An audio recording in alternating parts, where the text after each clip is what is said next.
Je suis très heureuse de partager avec vous cet épisode best-of de Pourquoi pas moi.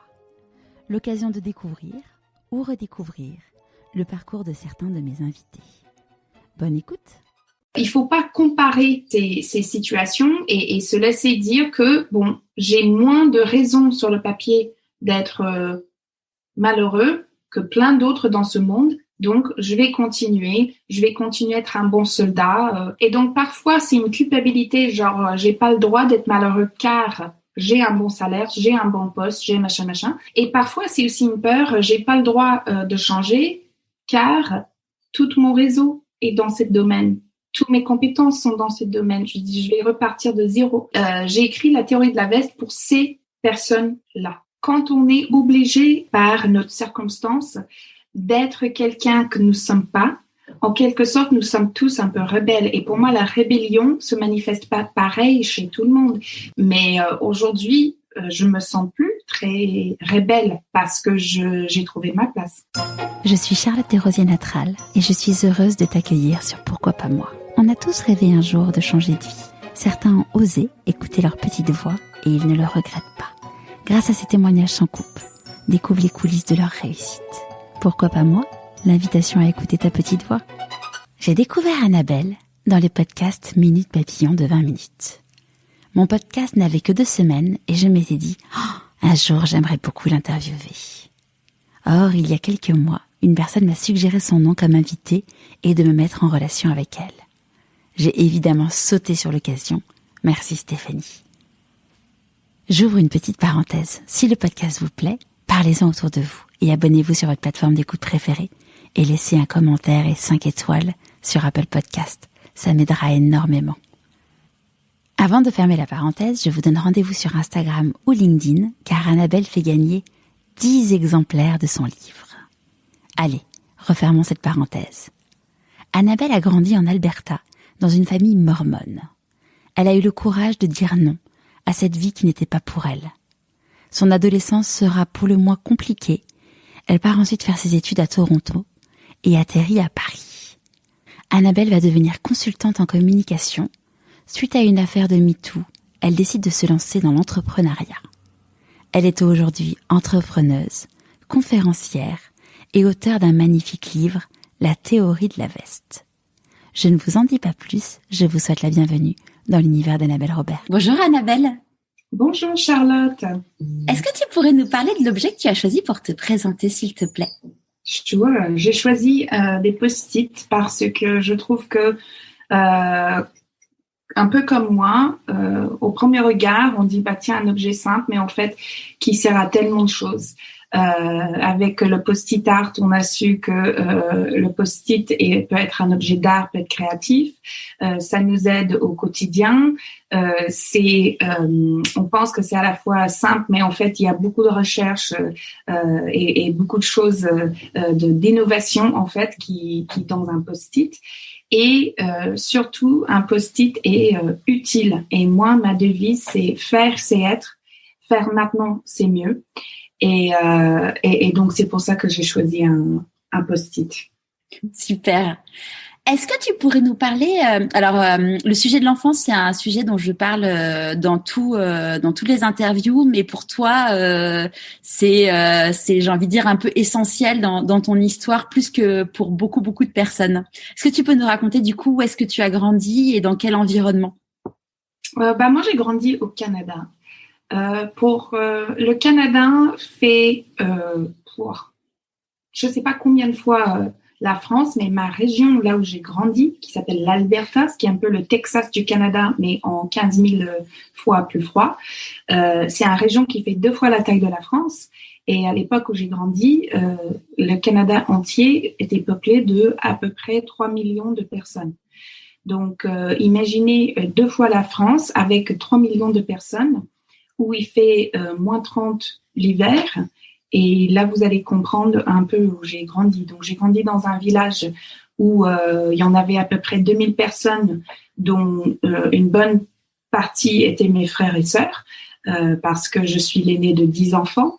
Et parfois, j'ai l'impression d'avoir 2 vies, parce que ici en France et en région parisienne, là où j'habite, on peut pas comprendre ce que c'est de faire 100 kilomètres pour rejoindre Auchan.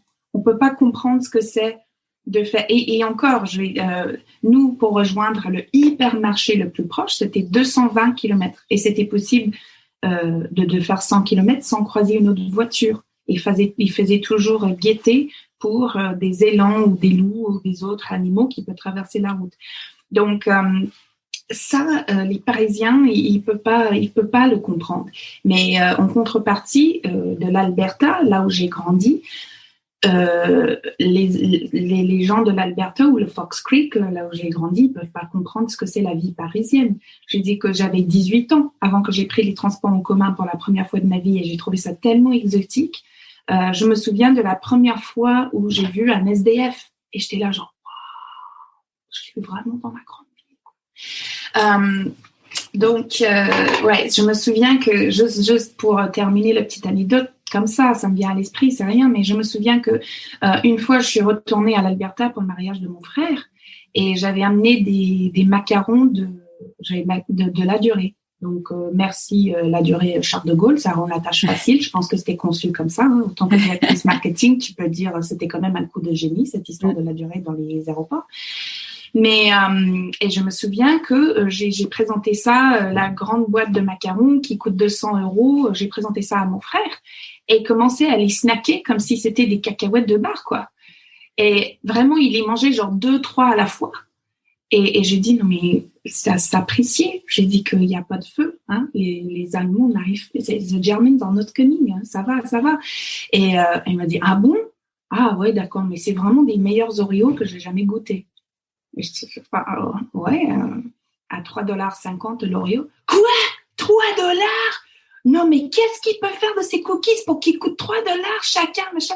Donc voilà, j'ai rien contre des Oreos, hein. Moi, j'adore, je kiffe, mais je vais dire que juste pour moi, dans ces deux, produit, ouais. C'est pas du tout la même culture, c'est pas la même société, c'est voilà.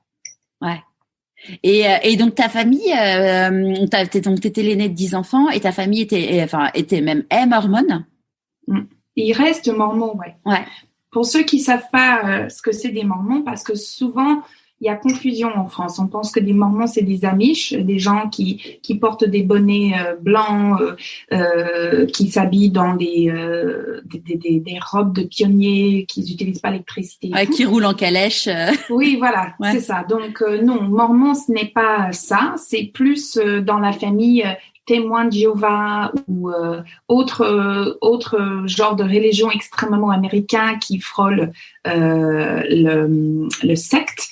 Le mormonisme est un secte dans certaines cultures, mais c'est un religion américain qui était commencé par un monsieur américain dans les années 1800 qui disait qu'il avait vu Dieu et que Dieu lui parlait à travers d'un chapeau pour lui aider à traduire un nouveau Bible qui était enterré en Amérique par des Amérindiens que les Mormons considèrent sont un tribu perdu de l'Israël. Donc c'est voilà, avec du recul, et quand je le dis comme ça, j'ai dit mais comment j'ai pu croire des choses pareilles, mais quand on est né dedans, c'est tout ce qu'on connaît. Donc moi j'ai grandi dedans, c'est une religion extrêmement très très liée à la patriarchie. Les femmes n'ont pas le droit de participer à plein de choses dans la religion. C'est vraiment mal vu pour une femme de travailler, d'avoir une carrière, d'avoir de l'ambition. Si ma mère, elle a toujours été femme au foyer et qu'elle a 10 enfants et que mes sœurs et mes frères, ils ont aussi beaucoup d'enfants et aucun de leurs femmes travaille, c'est aux causes de la religion. Ouais. Et toi, petite fille, t'étais un peu rebelle? J'ai toujours été un peu rebelle, mais je pense que en fait, tu vas me dire ce que t'en penses, toi qui es l'experte dans le sujet, mais en fait, quand on est obligé par notre circonstance d'être quelqu'un que nous ne sommes pas, En quelque sorte, nous sommes tous un peu rebelles. Et pour moi, la rébellion se manifeste pas pareil chez tout le monde. Moi, ma rébellion, elle est très liée à la colère parce que c'est comme ça que je me défends. Quand je me sens trahie, je suis en colère. Quand je me sens frustrée, je suis en colère. Donc, j'ai même dû travailler ma colère parce qu'elle peut être même toxique pour moi et pour mon entourage. Mais pour moi, dès qu'on force quelqu'un d'être quelqu'un qui n'est pas en fait, on va avoir une rébellion. Et cette rébellion, ça peut être de la passivité. C'est-à-dire que on a tous cette image de la fonctionnaire qui déteste son job, qu'elle s'éteint le cerveau pour ses 35 heures et non pas 35 heures et 3 minutes, 35 heures et encore, et que sa vie commence quand le week-end commence et sa vie commence en vacances. Donc, cette passivité, genre, whatever, je vais pas m'investir dans mon job, pour moi, c'est une rébellion aussi. Hein. Ça se trouve juste que moi, ma rébellion, elle est très volcanique et très sanguine. Mais aujourd'hui, je me sens plus très rebelle parce que j'ai trouvé ma place. Ouais. Mais je suis complètement d'accord avec toi. C'est sûr que quand on n'est pas aligné avec qui on est, ça crée un déséquilibre. Et donc ce déséquilibre, ça va être, il va y avoir des effets à la fois sur le corps qui va nous parler. Donc à chacun, il va parler de façon différente. Et puis également, en effet, sur le comportement, parce que il y en a en effet, ça va être de la colère. Moi, je sais que je partage la colère et tu vois quand je t'écoutais, je me disais, je me suis quand même vachement apaisée et ça fait du bien. C'est sûr. Ouais. Et donc du coup, petite fille, assez rapidement, tu as dit que tu étais athée à ta famille. Oui. Comment ça s'est passé? Bon, ça s'est pas très bien passé. Hein. Laisse-moi te dire ça. Donc en fait, c'est pour moi, j'ai toujours quêté après la vérité. C'est-à-dire que je suis quelqu'un qui est motivé par l'efficacité, je suis quelqu'un qui est motivé par la vérité, je suis quelqu'un qui change d'avis tout le temps. Ce que beaucoup de gens m'ont dit était un faux de caractère. C'est pas bien de changer d'avis tout le temps. Et j'ai jamais pu comprendre ça parce que j'ai dit, en fait, quand on a une nouvelle information qui nous montre les conclusions qu'on tirait auparavant n'étaient pas forcément les bonnes, c'est normal de changer d'avis. Et toi et moi, Charlotte, je pense qu'on a une chance énorme et c'est d'être né dans un tout petit minuscule parenthèse de temps où on a pu connaître la vie sans Internet, mais vraiment sans Internet, et voir l'effet que l'Internet a pu avoir sur ce monde. On est la seule génération qui va pouvoir faire ça. Et pour moi, nous sommes un espace de trésor sociologique qu'il faut il faut inquiéter après nous. Non, c'est pas ça, enquêter. Voilà, parce que on est la seule génération d'avoir connu ça. Et ça a impacté tout le monde, comme avoir plus d'informations impacte tout le monde. Et donc, je me souviens où la première fois où je suis allée sur Internet, les premières requêtes que j'ai fait sur Internet, c'était sur le Star Trek, parce que c'était mon série préférée, et ça reste mon série préférée. Et le deuxième chose, c'est que je me suis dit, tiens, je vais poser mes questions de religion à Internet, parce que c'était la première fois où j'ai eu affaire à quelqu'un qui allait me répondre, qui n'était pas de ma religion, qui n'était pas l'évêque de la paroisse, mes parents, etc. Et j'ai tombé de haut, quoi. J'ai tombé de très très haut. Donc toutes les choses sur le fondateur du mormonisme qui est en fait un pédophile, qui avait se marié avec des filles d'11 ans, 12 ans, 13 ans, qui avait des dizaines de femmes, mais des trucs horribles, quoi.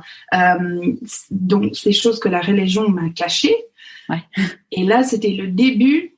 Et je dis non mais c'est pas possible. Tu avais quel âge à cette époque?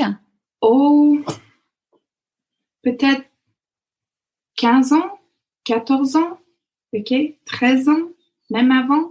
Mais même avant, j'étais athée sans savoir ce que ça veut dire parce que je me souviens que j'ai posé la question, j'ai dit mais comment est-ce possible qu'il y a des enfants qui meurent de faim en Afrique? Et j'avais des réponses genre, mais c'est leur lot. Voilà, c'est le lot qui ont été tirés. C'est comme ça que Dieu a décidé de leur challenger. Je dis, mais challenger, on ne challenge pas un enfant de 3 ans avec est-ce que vous avez envie de manger ou pas. Je dis, mais c'est quoi cette histoire? Et donc, à 11 ans, je savais que soit Dieu n'est pas très sympa en fait. Ok, donc soit voilà, je n'avais pas ce genre de langage, mais soit il est un peu sadomaso en fait, soit il est pas puissant, soit il est impuissant d'aider ces pauvres enfants qui ne méritent rien et tout. Donc déjà j'ai dit j'adhère pas trop à cette histoire. Et ça, à chaque fois qu'on allait à la messe, il y avait, il nous enseignait que quand Jésus revient, il va nettoyer la terre et donc tous les homosexuels vont être brûlés vifs et tout. Je dis mais c'est quoi cette histoire? Et donc moi j'avais des questions. Donc tout le temps c'était Annabelle, non, arrête de poser des questions. Il faut avoir de la foi. Et chaque fois que je me levais la main comme ça, c'était non, il faut pas. Donc là et là avec le coup d'internet, c'était la coup de grâce, c'était bon quoi. Et donc quand j'ai commencé à avoir ce genre de questions et quand j'ai rebellé en quelque sorte contre ce que les Mormons voulaient que je croie et ça s'est pas très bien passé. Donc j'étais mise dans une famille d'accueil. Donc du coup tes parents t'ont ouais, ils m'ont sorti de la famille. Ils m'ont mis dans une famille d'accueil mormone, un première, et ça se passait bien. Donc, le famille d'accueil dit, elle est performante, elle a 20 sur 20 en tout, cette fille. Je vois pas pourquoi elle n'est pas avec ses parents, etc. Et donc, je suis revenue et ils m'ont ressorti à nouveau. Ils m'ont mis dans une autre famille d'accueil. Ça s'est pas très bien passé. Il y avait des abus, il y avait des choses que ça devrait pas arriver à des enfants. Et donc le plus vite possible. Donc l'âge légal, on peut partir de chez nous, c'est 16 ans en Alberta. Donc à 16 ans, je suis partie. J'allais dans le sud de ma région et j'ai vécu avec mes grands-parents. J'ai terminé mon bac là-bas. Je travaillais dans le hypermarché de la ville pour me nourrir, pour payer ma vie, etc. Et je suis partie comme ça. Et comment tu l'as vécu quand tes parents t'ont dit il faut que tu quittes la maison? En quelque sorte, c'est avec le recul en fait que j'ai pu avoir des réactions à ça. Et comme n'importe quelle personne qui a vécu des traumatismes, en fait, c'est après qu'on voit ce qui nous fait des traumatismes. Et donc, dans un traumatisme, le plus important, c'est de survivre. Et je trouve que le corps et le cerveau est très fort pour faire un espace d'autopilote, genre ok, très bien. Il y a une question de survie, donc là, on va se mettre en autopilote. Et donc, ça sort. Après, j'ai eu un ami qui est psychologue qui m'a dit, Annabelle, le corps traverse l'adolescence quand tu es ado. Le cerveau traverse l'adolescence quand tu es dans tes années 20. Et l'esprit traverse l'adolescence quand tu es dans tes années 30. Et je trouve que c'est assez bien dit, en fait, parce que c'est vrai que les années 20, c'est qui suis-je, comment fonctionne mon cerveau, etc. Et les années 30, c'est comment est-ce que je peux être en lien avec qui je suis et mon âme, en quelque sorte, si je peux dire ça comme ça. Et donc, j'ai foncé. En fait, j'ai toujours su que l'éducation et l'école allaient me sauver, même si quand je suis arrivée à mes études de communication, finalement, j'ai pas pu les valider parce que les études au Canada, ça coûte cher. C'est pas comme ici. Je vais dire qu'ici, voilà, si vous avez tu vas à la fac, vous pouvez vous en sortir. C'est après avoir acheté tes livres et tout, non, au Canada, c'est pas ça. C'est parfois, ça peut être 10 000 € par trimestre. Donc, si on est seul à les payer, je me souviens, j'ai travaillé, je faisais mes études. Le matin, je travaillais autant que waitress, comment dire ça Serveuse dans un grand hôtel à faire le petit déjeuner. ensuite, femme de chambre, du coup. Ouais. Non, pas dans les chambres, dans le restaurant. D'accord. Et après, j'allais faire mes cours, donc de 11h30 à peu près 14h30. Ensuite, je revenais de 15h à 18h. J'ai travaillé à vendre des petites culottes dans un boutique de lingerie. Et après, le soir, je travaillais dans un bar. Voilà, donc j'avais 3 jobs, plus y aller à l'université. Toronto, je suis allée à Toronto parce que j'avais envie d'une grande ville. Mais c'est pas donné, c'est un peu le New York du Canada. Donc, je me souviens que, voilà, à la fin, mon école m'a dit, Madame, ça fait 2 trimestres que vous n'avez pas payé, etc. Vous pouvez pas valider votre diplôme. Je dis, tant pis, je vais aller en France. J'avais la possibilité de faire un programme avec mon école. J'avais inscrit avant, et c'est comme ça que je suis arrivée en France.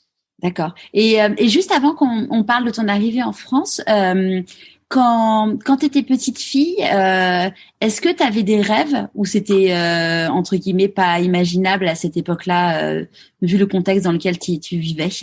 Ben moi, j'avais un rêve, c'était de vivre à New York.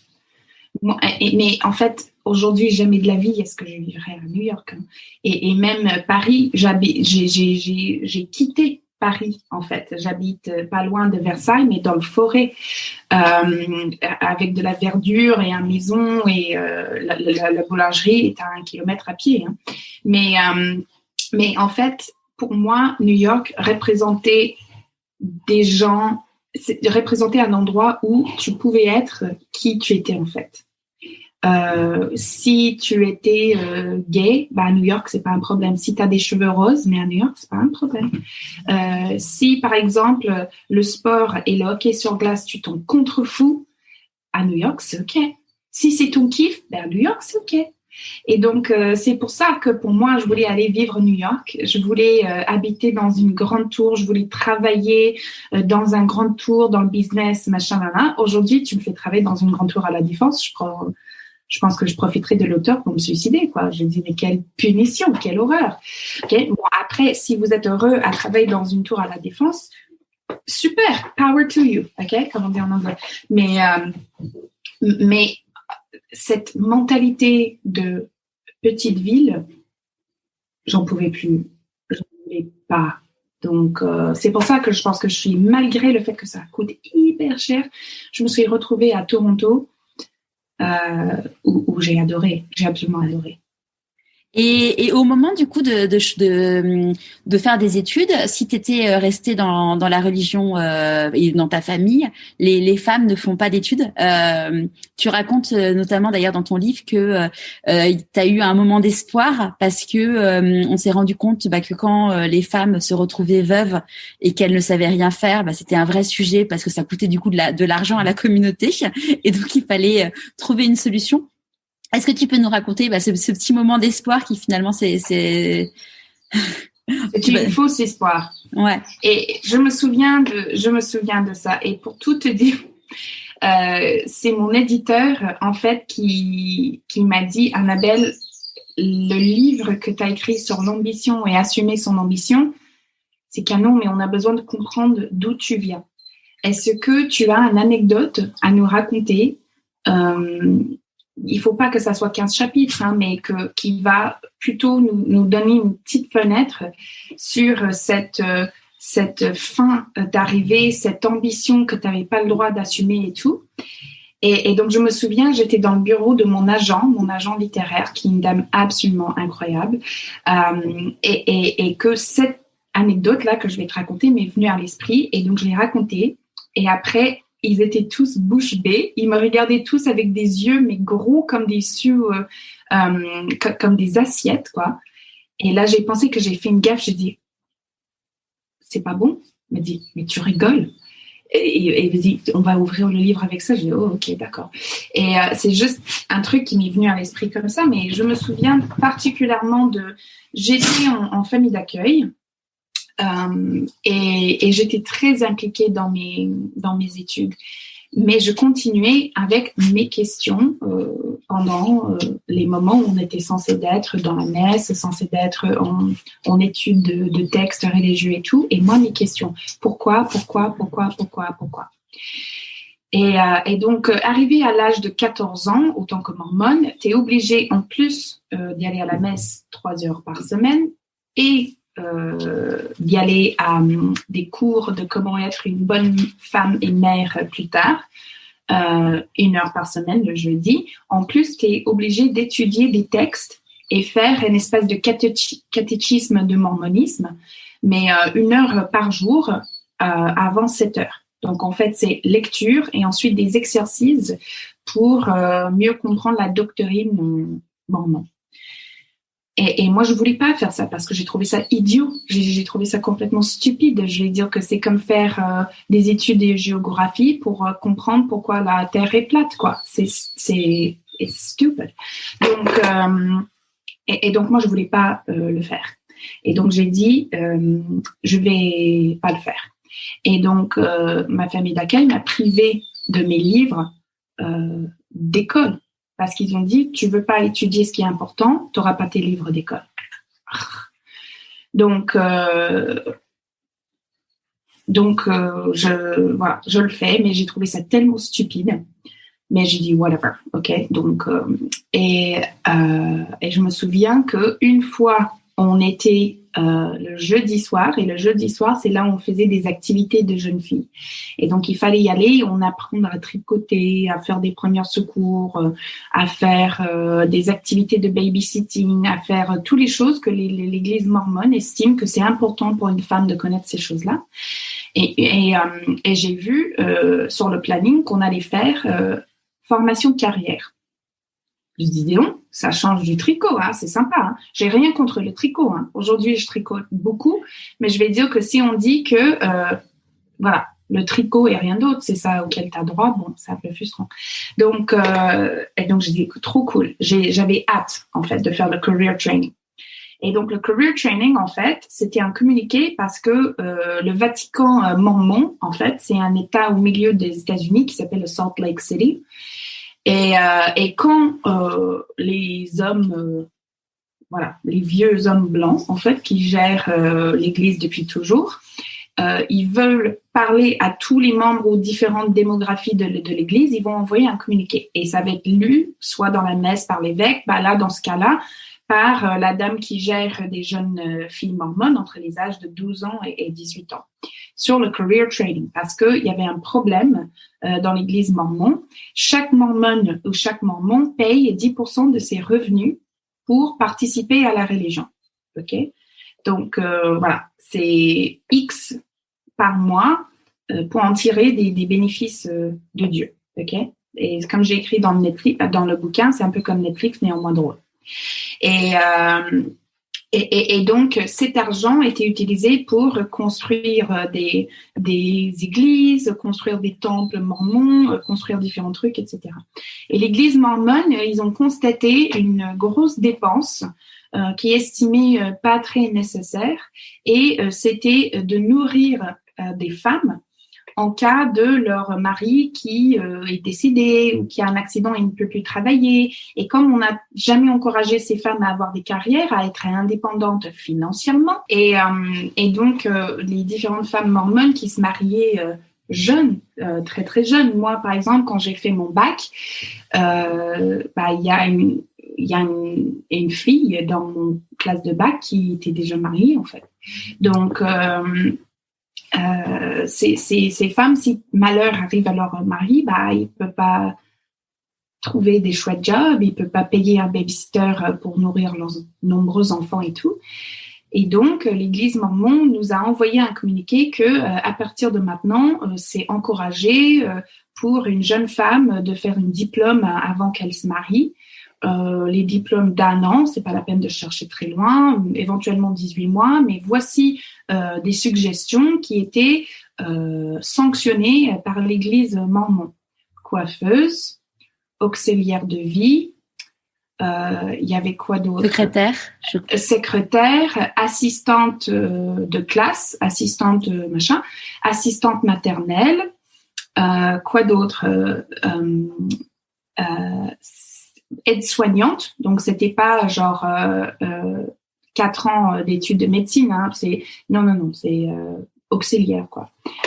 Dans les hôpitaux, assistante dentaire, okay, et ainsi de suite.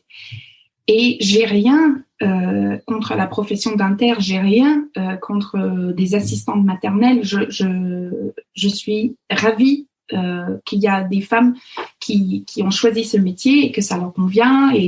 Mais en fait, pourquoi j'ai senti une telle colère dans ce moment précis?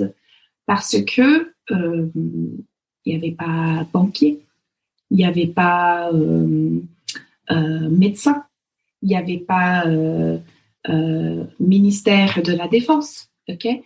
Et j'ai senti enragée en fait, et ça m'a tellement détruit en fait parce que j'avais tellement d'espoir que enfin ils vont parler carrière, enfin on va pouvoir, ok? Non, et donc ça m'a juste mis en colère, ça a mis en colère en dehors de moi, et j'avais besoin de manifester cette colère, j'avais besoin, tu sais, tout le monde a leur limite, quoi. Et donc le dimanche, j'ai planifié une espèce de manif que j'allais faire toute seule. Arrivé l'heure de la messe, moi je suis aux premières prières de la messe où tout le monde ferme les yeux. Moi, je suis sortie discrètement comme un psychopathe, en fait, parce que j'avais dans mon sac mes cours de mormonisme avec les bibles mormons, les textes sacrés, machin, là, et des allumettes et de la laque. Et j'ai creusé un trou dans la neige devant la grosse baie vitrée de l'église, et j'ai foutu le bible, le machin, là. J'ai bombé tout de laque, je l'ai allumé, je jette le bombe de laque et je reprends ma place dans la messe. Évidemment, quelques minutes plus tard, ça s'explose. Mais petite explosion, je vais dire que c'est pas. Oui, voilà, c'était pas Hiroshima. C'est pas comme au Liban, quoi, ouais. Oui, non. Ouais. Mais quand même, ça a fait une petite explosion, ça a fait un peu de feu, et donc tout le monde sort pour voir ce qui se passe et tout. Et il y avait de la neige jusqu'à mes hanches, donc il suffisait de le couvrir de neige et le feu était éteint. Hein. Mais l'évêque il dit mais qui a fait ça? Et donc moi je me souviens, j'ai dit que en fait là il m'offre un cadeau parce que ce que je voulais c'est que les gens que les gens m'entendent. Et donc je mets à côté des cendres de textes sacrés. Et je me suis croisé les bras comme ça. Je dis c'est moi, voilà, c'est moi. Et j'étais punie sévèrement, et j'avais encore plus l'étiquette genre enfant perdu, mais je m'en fichais en fait parce que là j'ai compris en fait que tu vas pas m'avoir, en fait, vous allez pas m'avoir, et que on peut pas choisir parfois notre situation, mais on peut toujours choisir la réaction à notre situation. Et je dis pas que si vous n'êtes pas content dans votre travail, il faut mettre le feu. Pas du tout. Hein. C'est pas du tout ça ce que je dis. Mais ce que je dis, c'est que j'avais besoin de leur montrer que c'est non, que là c'est non, que là ça dépasse mes limites et que c'est non. Et je n'accepte pas. Et si vous essayez de me forcer, ça sera contre ma volonté. Et là, j'ai goûté au pouvoir, ce que c'est de dire non. Et donc là, depuis, je l'utilise très libéralement le mot non. Hein. Sans mettre le feu avec une bombe de lac. Voilà, sans mettre le feu avec un bombe de lac. Mais en quelque sorte, maintenant avec le recul, je comprends que cette situation et ce qu'ils essayaient d'imposer sur moi était tellement contre mes valeurs, tellement contre qui je suis, que ça m'a poussée à la violence, en fait. Et que plus jamais ça m'est arrivé, parce que avec la liberté de choisir ce que je veux pour ma propre vie, j'ai plus besoin de mettre le feu où que ce soit. Ouais. Et quand à cette époque-là, avant que tu ailles dans cette formation pour la carrière, sans savoir avant que tu aies la désillusion, ton rêve, ça aurait été qu'on t'apprenne quoi comme type de métier? Je sais pas, mais quelque chose où on peut évoluer. Je vais dire que quelque chose où the sky is the limit, en fait. Et j'ai toujours aimé des mots. Donc, autant que j'adore la France, pour moi, c'est vraiment la pointe de frustration que j'ai avec le français, c'est que j'ai l'impression de ne pas avoir toutes les pinceaux nécessaires pour créer ce que j'ai en tête avec les mots comme j'ai en anglais. Donc là, j'ai mon bouquin qui sort en anglais. Et autant que je me suis fait aider en français pour écrire le bouquin, là, en anglais, c'est moi qui ai écrit chaque mot. Et mon agent et mon éditeur me dit que oh là là, qu'est-ce que c'est génial en anglais, c'est super en français, hein, mais c'est génial en anglais. Donc j'ai toujours su que ça allait avoir quelque chose avec les mots. J'ai fait des études de communication, j'ai fait des études de journalisme. J'ai vu ce que les journalistes gagnaient en moyenne, donc j'ai changé pour être plus corporate. Après, il fallait me comprendre, il fallait tester le corporate pour voir que c'est pas du tout ça ce que j'avais envie de faire. Tout ça auquel j'avais envie de dédier Comment tu t'en es rendu compte que c'était pas pour toi du coup ça? En fait, j'ai eu la chance quand je suis venue en France d'avoir un super job, mais un cadeau du ciel, mais vraiment un cadeau du ciel. J'étais prof d'anglais pour des dirigeants très haut placés. Donc, en quelque sorte, une petite gamine de 24 ans. Toute la journée, aller donner des cours à des comités de direction des plus grandes sociétés françaises. Et en fait, ça m'arrivait d'avoir 5 PDG dans une journée. Et avoir 5 PDG CAC 40 dans une journée auquel j'allais faire des cours d'anglais. Mais c'est dingue, quoi.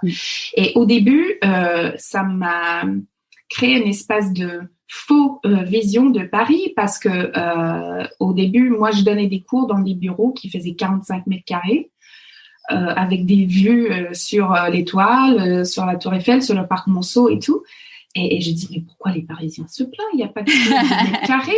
À Paris, je dis, tout le monde a des chouettes bureaux, machin, n'importe quoi. Donc, mais en fait, voir d'avoir un espace de backstage pass, de pass VIP en quelque sorte, des coulisses de la CAC 40, m'a permis de voir que le business, c'est génial. Les politiques dans la business, c'est pas très génial. Et on peut pas avoir un grand business sans qu'il y a des histoires de politique, de ci, de ça, là. Et donc, ça m'a vite écœurée. J'ai trouvé ça chouette de pouvoir observer, comprendre, etc. Mais y participer, non merci. Ouais, c'était pas ton truc. Et du coup, au moment où tu t'en es rendu compte, c'est le moment où tu as créé ton entreprise? Non. Donc, j'avais un job ensuite dans un cabinet qui formait des hommes et des femmes dans le business et la politique, dans les techniques de communication. J'écrivais des discours en anglais, j'aidais ces hommes et ces femmes à travailler leur communication et je suis partie pour tout te dire pour une histoire de MeToo. Donc il y avait un décalage de valeur avant, mais il y avait un monsieur dans l'entreprise que c'est comme si Gérard Depardieu et DSK ont eu un enfant, quoi. Et qui pour lui, voilà, c'est tu me plais, donc t'es pour moi et je te paye, donc c'est ainsi. Et j'ai vécu 6 mois d'enfer comme ça, en fait. Ouais. Et donc t'as réussi. Et comment ça s'est passé du coup le départ? J'ai annoncé que je partais et il voulait pas me laisser partir et donc j'ai dû prendre une avocate, etc. Mais je voulais pas de son argent, hein. Je voulais juste partir et pouvoir avoir un ou 2 mois de chômage histoire de me retomber sur les pieds et tout. Et il voulait que ma vie soit un enfer et il a engagé un détective privé pour me suivre. Chaque fois que je quittais chez moi, il y avait quelqu'un qui m'observait, machin. C'était vraiment un enfer. C'était récemment la journée de la femme. Ah, c'était hier, hein? Ouais. Ouais. Et la journée des droits de la femme, ouais. C'est ça. Et j'ai vu des posts en disant je sais pourquoi il faut attaquer les hommes. La femme arrive à l'égalité. C'est pas la peine de. Voilà, ce genre de discours. Et j'avais juste envie de dire, vous ne savez pas de quoi vous parlez, en fait. Vous ne savez pas de quoi vous parlez. Vous n'avez pas vécu des choses que certaines femmes ont vécues. Vous avez aucune idée ce que c'est de vivre dans une situation où tu vas jamais atteindre l'égalité dans ta vie. Donc, selon une étude qui a été faite par Melinda Gates, on voit que l'égalité homme-femme, si on continue sur notre trajet actuel, sur notre élan actuel, ça sera pas avant 2050. Donc, ça m'énerve, en fait, des gens qui disent que, ouais, mais pourquoi on a besoin de la journée de la femme et tout. Tous les jours doit être la journée de la femme tant qu'on n'est pas dans un environnement où une femme n'a pas à craindre qu'elle va être agressée dans son lieu de travail. Une femme n'a pas à craindre que si elle rentre seule la nuit, elle ne risque pas de violence. Donc, moi, je lui ai demandé de partir. Il voulait pas me laisser partir. J'ai dû battre un petit peu pour partir. Mais en fait, quand il a compris que il m'avait envoyé des SMS de cul et que j'avais ça dans mon dossier et tout ce que je voulais, en fait, c'est de partir sans toucher à une centime de son fric. Voilà, il arrive un moment où il faut pas être trop con. Donc, je suis partie. La seule chose que je voulais négocier, c'est que j'ai le droit d'attaquer ses clients. Parce que j'ai dit, là, ça va être ma revanche. Là, ça va être ma vengeance. Ces clients, je suis courue après et je les ai assignés un par un. Et voilà. Donc là, tu t'es lancée toute seule à ton compte ? Je suis lancée toute seule à mon compte. Au début, je me suis dit, bon, je vais être une freelance, je vais exercer mon métier autant que freelance. Mais très rapidement, après une phase de doute que je raconte dans le livre, parce que le problème avec l'entrepreneuriat, c'est qu'il faut entreprendre en fait. Et tant qu'on n'a pas de clients, on n'a pas de business, on a un loisir, on a un passe-temps. Hein, on revient à cette histoire de tricot parce que autant tricoter si vous n'allez pas chercher des clients et générer du business. Donc, ça a demandé un certain effort de ma part et c'est comme ça qu'il est né le bouquin La théorie de la veste. C'est que j'avais peur d'être rejetée et cette histoire d'abus et cette histoire de MeToo, ça a duré 6 mois quand même et ça m'a fragilisée en fait. Ça m'a fragilisée. C'est souvent des gens qui survivent des attaques, que ça soit physique ou sexuelle, etc. Ils disent en fait que on perd nos repères. On perd nos repères. Et après, moi, j'ai toujours été quelqu'un de forte, j'ai toujours été quelqu'un de entière, j'ai toujours été quelqu'un de je vais faire une action, un truc m'est arrivé, c'est pas grave, je vais acter, je vais faire, c'est être, faire maintenant c'est mieux. Et j'avais perdu tous ces repères-là, donc il fallait signer des clients avant de envoyer des factures et j'avais peur. Et j'ai passé des journées à ne rien faire en fait, à ne pas signer des clients. Et là, je dis c'est stupide, là c'est stupide. Et le traitement pour une phobie, en fait, si vous demandez à n'importe quel psychiatre, va te dire que c'est de s'exposer à ce qui te fait peur. Et moi, j'avais peur d'être rejetée, j'avais peur du veste, j'avais peur d'être encore plus fragilisée. Et j'ai dit, il faut que je m'expose à ce truc, en fait. Donc, c'est là où j'ai dit que je peux pas quitter ma petite buanderie que j'avais convertie en home office, tant que j'ai pas pris 3 vestes, 3 portes, 3 râteaux, 3 rejetés, 3 non merci, 3 pourquoi vous m'appelez, 3, voilà. OK? Et donc, j'ai commencé à appeler des gens dans mon réseau en disant, je suis mise à mon compte, est-ce que ça vous dit que je vous aide avec vos présentations, avec vos discours, avec vos apparences médias, etc. Ah ouais, super. Non, mais c'est vrai que j'ai gardé un très bon souvenir de notre travail, mais ça sera avec plaisir. Et donc, j'ai commencé à avoir non seulement des rendez-vous commerciaux, mais des gens qui ont signé direct en disant « Ah oui, total. » Et en plus, c'est moins cher qu'une agence. Un free, c'est moins cher qu'une agence. Donc, là, ça a très bien marché. Mais arrivé 18h, j'avais pas pris de veste, j'avais pas pris de râteau. Bon, je vais aller un petit peu plus franco-franche, quoi. Et donc, j'ai appelé des prospects. Donc, j'ai dit, mais c'est qui le prospect qui me fait le plus rêver, etc. OK, merci le marketing français, Chanel. J'aurais trop envie de signer Chanel. Et donc, j'appelle, je trouve un numéro sur Internet pour pour Chanel. Et j'appelle et je dis mais personne va me répondre et ça sera une veste. Chanel, bonjour. Machin. Okay. Je vais demander à parler à la directrice de la communication. Très bien, je vous le passe. Oui, elle ne peut pas me le passer, mais qui passe n'importe qui appelle à la directrice. Bon, bref. Et là, j'ai eu ma veste, mais une veste douloureuse. Okay. Donc là, ce que je dis dans le bouquin, c'est que j'ai changé le titre de cette dame pour qu'elle puisse pas être identifiable. Donc Chanel a plusieurs marques, hein, Chanel côté machin. Donc ce n'était pas la directrice de la communication et vous ne saurez jamais qui c'était vraiment parce que ça sert à rien que je dis quoi que ce soit contre cette dame qui doit être énormément sollicitée en fait. Mais après cette veste qui m'a fait tellement plus mal que j'avais pensé, okay, donc cet sentiment dont je craignais tellement, c'était 10 fois pire en fait.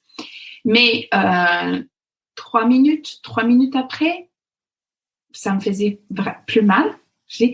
Quand je relativisais, je disais, cette dame, elle me connaît ni d'ave ni des dents, elle se fait prospecter dans tous les sens toute la journée. Moi, je suis juste une petite moustique pour elle, une fois, qui a volé à côté de son oreille il y a 3 ans.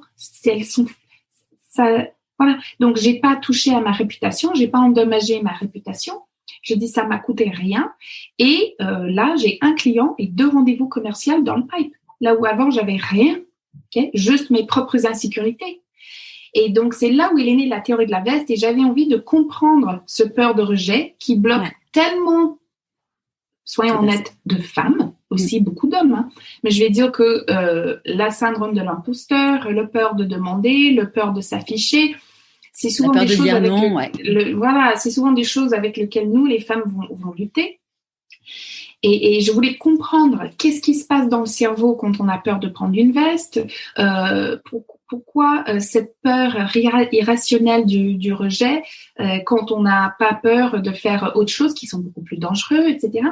Et donc, au fur et à mesure, ces recherches m'amenaient à, comme ma devise, c'est faire, c'est être et faire maintenant, c'est mieux, m'a amené à construire un plan, un espace de régime, mais au lieu de faire ça pour perdre du poids, vous le faites pour gagner en confiance, okay, que des étapes que nous puissions faire. Et c'est là où il est né la théorie de la veste. Et j'ai donné une conférence sur la théorie de la veste. Et en faisant une tentative de veste, c'est comme ça que j'ai pu pitcher à mon éditeur et avoir un agent et tout ça. Et en fait, la théorie de la veste, c'est 3 choses. C'est 1, se fixer un quota de veste à prendre tous les jours. D'accord ? Parce que si on a un objectif, je veux dire que on sait très bien que pour faire un business, il faut faire de la vente. Mais c'est trop abstrait. Je dis qu'il faut se donner un objectif concret, un objectif de vente vis-à-vis telle cible, parce que je sais que tel genre de client est ma porte et okay. Donc c'est la même chose. C'est-à-dire que on a envie d'oser plus, on a envie de cultiver et de créer plus d'opportunités pour nous en phase avec notre ambition, peu importe ce que c'est notre ambition, hein. Que ça soit que tu doubles l'audience de ton podcast, peu importe, tu vois. Mais on choisit notre ambition, ensuite on brainstorm avec nous-mêmes ou avec notre copine de la loose, parce que pratiquer la théorie de la veste à plusieurs, c'est quand même plus sympa. Okay, et on va faire des tentatives de veste. Okay, et on va essayer d'en avoir. Moi, c'est 3 vestes par jour et 2 le week-end. Okay, mais je connais d'autres où c'est 1 veste par semaine, 3 vestes par mois, etc. C'est quoi tes vestes le week-end, du coup, typiquement? Parce que dans le boulot, on l'imagine aisément, mais par contre, dans la vie perso... Ouais, ça peut être plein de choses. Hein. C'est pas forcément des choses dans la vie perso. Je vais dire que parfois, je profite du week-end pour faire des vestes sur mes petits projets de côté. Par exemple, on est en train de travailler une émission de télé. On a pris une veste de la part de Netflix, on a pris une veste de la part de Amazon Prime. Donc là, on attaque à des différentes chaînes hertziennes pour qu'ils produisent notre émission de télé. Donc, écrire l'email qui sont des tentatives de veste. Pour ça, je vais faire ça le week-end parce que la semaine, je travaille pour nourrir les salariés. Je travaille pour générer de la valeur pour Present Perfect. Ça peut être autre chose. Par exemple, j'avais envie que un de mes enfants intègre une école un petit peu prestigieuse dans la région, etc. Donc, c'est pas cher, mais c'est difficile d'en avoir une place. et donc d'essayer de cultiver les relations qui va éventuellement ouvrir cette porte pour mon enfant. Ça peut être une tentative de veste le week-end, etc. Donc, en faisant un quota de veste, on découvre qu'il y a tellement d'opportunités auxquelles on se déniait avant parce qu'on avait peur d'être rejeté. On se rend compte aussi que la honte ne tue pas, que le rejet ne tue pas. On se rend compte aussi que plein de choses dont on était sûr que ça ne se demande pas, en fait, ils se demandent si on creuse un peu et si on soigne notre communication. Donc, c'est pour ça que loser pour loser, c'est la lose. Hein. Il faut encadrer cette histoire, c'est ça ce qui le rend une méthode. Et les critères d'une bonne tentative de veste sont les suivants. Ils sont triples. 1, il faut que vous soyez quasi sûr que c'est une veste. Parce que maintenant, on se fait connaissance, Charlotte, tu vois. Si demain, je te dis, tu vois, est-ce que tu serais d'accord de me passer un enregistrement du podcast pour que je peux mettre ça dans mon dossier de presse, machin? C'est pas une tentative de veste parce que tu vas probablement me dire oui. D'accord? Eh bien non, en fait, justement, non. Non, je blague. OK. Mais si, par exemple, toi, Charlotte, t'envoies cet épisode qu'on vient d'enregistrer à quelqu'un que tu connais chez Elle Magazine et tu leur dis que, en fait, j'ai découvert Annabelle Roberts dans vos pages et 2 ans plus tard, j'ai fait un podcast avec elle et ça m'a rappelé de vous et l'honneur que ça sera de voir mon podcast sur les pages d'elle un jour. Donc, c'est pour ça que je mets cette bouteille dans la mer et je vous envoie l'MP3 de mon dernier podcast. Okay? Ça, c'est une bonne tentative de veste parce qu'elle remplit les critères. Pourquoi? 1, tu es quasi sûr que c'est une veste. D'accord? Donc, ça te rend forte au rejet. Ça normalise le rejet pour toi. Ça normalise l'échec pour toi. D'accord? Douleur plus réflexion égale progrès. On enlève un parti de cette équation et ça ne marche plus. D'accord? On ne peut pas avoir le progrès sans qu'on n'a pas eu le douleur plus la réflexion pour en tirer des leçons et en avoir de la progrès. D'accord? Ça, c'est pas du Annabelle Roberts, c'est une citation d'un monsieur qui s'appelle Ray Dalio, qui a écrit un bouquin qui s'appelle Principe, après 50 ans de banque d'investissement. Donc, il a su grandir le cabinet d'investissement actif le plus rentable du monde. D'accord? Donc, il faut que tu sois quasi sûr que c'est une veste. Deuxièmement, il faut que si jamais ce n'est pas une veste, ça te propulse vers ton ambition. Tu vois? Donc, il faut... C'est qu'il y a un sens, en fait. C'est qu'il y a un sens par rapport à ce que tu veux faire. Voilà, on ne va pas juste loser Kéké freestyle dans tous les sens. C'est stupide, ok? C'est une perte de temps. D'accord? Donc, il faut que ça soit en phase avec ton ambition. Ce qui va dire, il faut que tu es capable de te poser la question à la fois simple, à la fois extrêmement complexe. Qu'est-ce que je veux? D'accord? Donc, ne vous laissez pas faire intimider par cette question parce que qu'est-ce que je veux peut être quelque chose d'aussi simple que de moins détester mon travail, par exemple, ou d'être moins malheureux au travail. Et donc, tu dis que pour être moins malheureux au travail, j'ai envie d'être payé un petit peu plus. Voilà. Et donc, après mes recherches, je comprends que être payé plus, il y a plein de choses que je peux faire, plein de stratégies que je peux mettre en place pour être payé plus. Je peux trouver un sponsor professionnel, je peux trouver un mentor, je peux trouver un coach en négociation, je peux, je sais pas, faire un benchmark des salaires, voilà, faire des simulations, demander une aide extérieure, etc., etc. Ok, avoir quelques réussites qui sont très visibles dans l'entreprise, d'accord. Des choses visibles en entreprise sont des choses où tu te manifestes, telle une prise de parole ou voilà, une audience avec des gens qui sont puissants, blablabla. Okay. Et donc, tu vas réfléchir à ça et si on revient à ton tentative de veste, 1, tu es quasi sûr que c'est une veste. 2, si jamais ce n'est pas une veste, allô, ton podcast sera en L, ça sera quand même... Et ben mon podcast est dans le L. Ben, je suis pas étonnée. Ouais. Je suis pas étonnée, Charlotte, tu vois. Ok, donc peut-être visons un petit peu plus haut et disons les échos. Ok. J'ai pas fait les échos encore. J'ai fait le monde, mais c'est pas bien. Les échos. Ouais. Voilà. Non, la radio, ma prochaine la radio ou la télé. Ok, top. OK, top. Donc là, ton ambition, c'est, tiens, Parisien, Le Monde, Elle, c'est fait. OK, je suis en train de gagner dans tous les sens. Allons-y. Plateau télé, New York Times, CNN. OK? Donc, tu dis, là, j'ai envie d'un média télé. OK?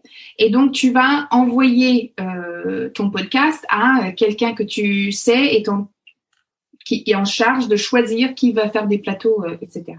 OK? Donc, là, ça va te propulser vers ton ambition si jamais ça marche. Et le troisième critère, c'est dans aucun cas, est-ce que ça doit nuire à ta réputation ou la réputation du podcast. D'accord?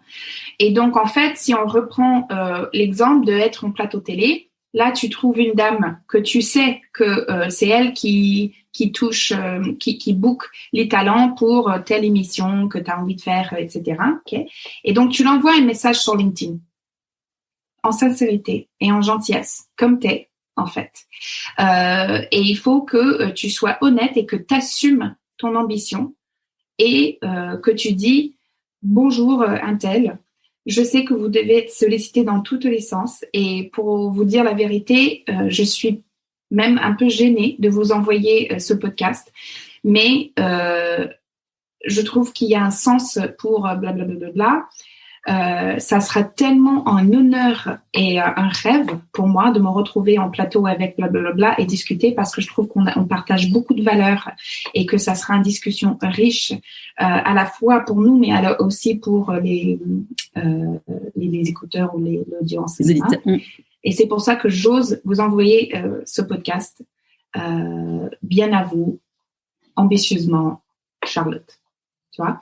Donc, ça, c'est une bonne tentative de veste. Parce que, 1, on est quasi sûr que c'est une veste. 2, si jamais c'est pas une veste, bingo, c'est super le chien. Cool. Quoi. Ah ouais, ok.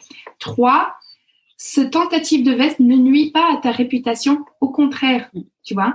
Le pire, ce qui va arriver, c'est qu'elle va pas le voir. Et donc, tu es là où tu étais avant. D'accord?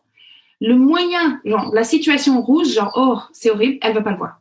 La situation jaune, c'est, elle le voit, elle dit, bon, c'est mignon, mais c'est pas pour moi. OK? D'accord? Mais jamais elle va penser, oh, mais elle est lourde. Oh, mais je vais pas écouter son podcast. C'est clair qu'elle a pas de goût, machin. Non, ça, c'est des films qu'on fait tout seul. OK? Le petite voix, elle peut dire des choses bien comme elle peut dire des choses pas bien. N'est-ce pas? Et le scénario verte, c'est, oh, quelle audace, cette femme. Quelle audace. Et en plus, elle a tout construit de tout. Personne lui a donné quoi que ce soit. Elle a construit son podcast de zéro avec des centaines de reviews sur la iTunes. Bravo, meuf. Ouais, why not? Super. Tu vois? Donc, ce qui veut dire étudier le peur de rejet, veut dire aussi étudier la confiance en soi. Ce qui est toute la dernière partie du livre, parce que la théorie de la veste, en fait, était inventée pour donner confiance à ceux qui ont des situations comme moi et non pas nés dans une famille de 10 enfants mormons, non. Nés dans une situation où leur ambition n'était pas congruent à leur situation. Si vous avez déjà entendu quelque chose genre vous ne pouvez pas être heureux avec ce que vous avez, okay? Vous avez un CDI, il y a plein de gens au chômage, vous ne pouvez pas vous contenter de ça déjà. Okay? En anglais, on a une expression que c'est bloom where you're planted. C'est-à-dire que il faut que tu croîtres là où tu es né. Et je déteste ce discours parce que il faut que tu croîtres là où tu as envie de croître. Le talent est partout, l'opportunité n'est pas. Et le traumatisme et le malheur, c'est pas une course, c'est pas une compétition. C'est pas parce que toi t'es malheureux dans un CDI où tu gagnes 5 000 € par mois que t'as pas le droit d'être malheureux parce qu'il y a des gens qui sont au chômage qui gagnent 500 € par mois de revenus minimum. Tu vois, c'est ne efface pas l'autre. On est complètement d'accord. Tu vois, et donc c'est pas, il faut pas comparer ces situations et se laisser dire que bon, j'ai moins de raisons sur le papier d'être malheureux que plein d'autres dans ce monde. Donc, je vais continuer à être un bon soldat, etc. Okay. Il faut pas, j'ajouterais qu'il faut pas avoir de culpabilité parce que souvent, ce qui se passe quand on n'est pas bien et quand on soit sur le papier, on a tout par rapport au regard des autres. Il y a beaucoup de culpabilité. C'est se dire mais j'ai pas, enfin comme tu dis, j'ai pas le droit. Tu vois, j'en parlais avec Alia Cardin que j'ai interviewée, qui était une avocate d'affaires hyper brillante et en fait, elle était pas bien en fait et aujourd'hui, si tu veux, elle est romancière à succès. Et ouais, ça a été difficile pour elle de quitter cette vie parce qu'elle s'est dit mais est-ce que j'ai le droit de quitter ce job de fou dont beaucoup de personnes rêveraient? Mais oui, si t'es pas heureux, si t'es pas à ta place, si t'es pas là où, enfin, tu utilises pas tes talents, ta zone de génie, ouais, on est bien là où on est, quand on est aligné, quoi. C'est ça. Et donc parfois c'est une culpabilité, genre j'ai pas le droit d'être malheureux car j'ai un bon salaire, j'ai un bon poste, j'ai machin. Et parfois, c'est aussi une peur, j'ai pas le droit de changer car tout mon réseau est dans ce domaine. Toutes mes compétences sont dans ce domaine. Je dis, je vais repartir de zéro. Et j'ai écrit la théorie de la veste pour ces personnes-là. Okay? Que vous soyez dans cette situation parce que vous êtes ambitieux et vous avez du talent et ça se trouve que vous êtes né dans une famille pauvre, dans un quartier craignos dont voilà, avec un nom que les Français vont pas regarder 2 fois ton CV parce que tu t'appelles un tel, bah la théorie de la veste. Je veux dire que pour assumer votre ambition et cultiver de l'opportunité là où il n'y aura pas, allez-y, ok. Ou la personne qui est en reconversion, qui doit redémarrer un network de rien, redémarrer une communauté de rien, etc. Eh ben super, la théorie de la veste. Donc la première chose, c'est de se donner un quota de veste tous les jours, ok. Un peu comme on compte nos calories si on veut perdre du poids, ok. On s'impose des minutes de affronter à son peur de rejet en fixant un quota de veste qui, figurez-vous, souvent, ça se paye. Donc, au début, le premier mois à pratiquer la théorie de la veste, on voit que les gens, 50% de ce qu'ils étaient sûrs sera une veste est en fait une opportunité. Mm-hmm. Et là, du coup, aujourd'hui, donc t'es la présidente de ton agence, mais qui est devenue maintenant, au début, donc t'étais toute seule chez Present Perfect. Aujourd'hui, vous êtes combien? Alors, aujourd'hui, on est peu en CDI. Hein. Il fut un temps où on était plus, mais en fait, on s'est vraiment rendu compte chez Present Perfect que small is beautiful.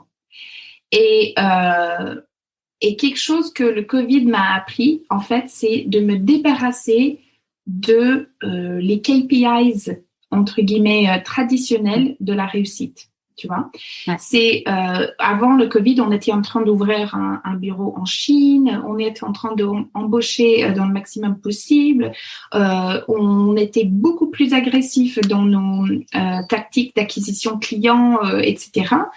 Et avec le Covid, où on a perdu 60% de notre chiffre d'affaires dans l'espace de 3 semaines, ça nous a calmés, ça nous a fait poser des questions sur qu'est-ce qui compte vraiment. Qu'est-ce qui compte vraiment? Et finalement, quand on a regardé nos clients, il y en avait un tiers qui nous intéressait pas parce que c'était pas une chouette collaboration, parce que c'était du CA pour du CA, c'était pas, on prenait pas notre pied. Quand on regardait dans des gens qu'on avait embauchés, certains étaient des membres de la tribu Present Perfect qu'on ne peut pas imaginer vivre sans eux aujourd'hui, mais d'autres, ils s'occupaient une place, quoi. C'est méchant de dire ça comme ça, mais ils n'étaient pas à leur place chez eux. Et donc, on s'est séparés de ces gens-là. Et là, en fait, on a, comme beaucoup de sociétés, tout digitalisé.